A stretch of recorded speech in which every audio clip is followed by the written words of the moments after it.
In order to set the width for the half-lap joints on the top and bottom frame for the Shoji lamp, I'm going to use the Shoji screen itself to set the width, and this ensures that when I put it all together, that Shoji screen will be a nice tight fit, because I probably won't use any glue to hold the screen in.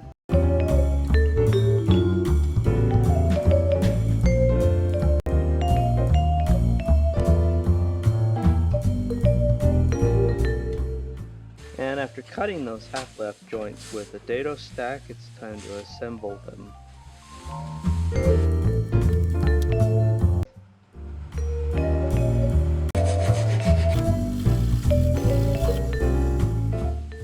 To set the height of the screen, again, I'm going to use the Shoji screen itself to set the distance between the joints.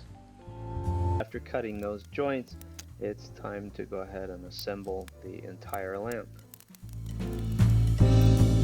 I did add a strip of wood underneath on the lower frame there, and that will allow me to add a lamp to this light when it's all done.